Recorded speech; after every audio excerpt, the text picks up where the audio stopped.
Ini kan di charger 100.000.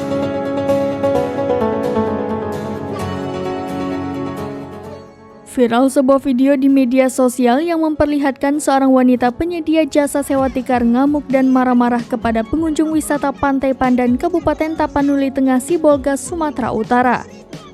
Tak hanya mengamuk, wanita penyedia jasa sewa tikar itu juga mengusir pengunjung yang masih duduk santai di atas tikar yang ia sewakan. Aksi wanita penyedia jasa sewa tikar yang bersikap tidak sopan kepada pengunjung itu sontak direkam oleh Romaito Siregar dan diunggah ke akun TikToknya. Mengutip tribunmedan.com, dalam video yang diunggah akun TikTok @romaitosiregar0, tampak seorang wanita berambut pendek yang merupakan penyedia jasa sewa tikar mengusir pengunjung yang menyewa tikarnya. Wanita itu juga terlihat membawa sapu. Sontak pengunjung yang menyewa tikarnya itu kaget melihat aksi wanita tersebut. Pasalnya, ia telah membayar tikar yang mereka pakai sebesar Rp100.000. Pengunjung itu kemudian mempertanyakan alasan mereka diusir dari tikar yang sudah disewa tersebut.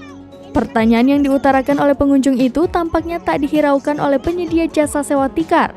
Malah wanita itu semakin membabi buta mengusir dengan menggulung paksa tikar yang masih dipakai oleh pengunjung itu.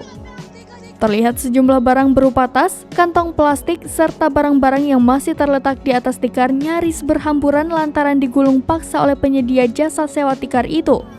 Sontak video yang diunggah oleh Romaito Siregar itu viral dan beredar di media sosial. Pada video terpisah, Romaito Siregar memberi keterangan lebih lanjut mengenai unggahannya itu. Romaito Siregar mengatakan bahwa saat penyewaan tikar tersebut tak ada patokan mengenai jam dan berapa waktu penyewaan.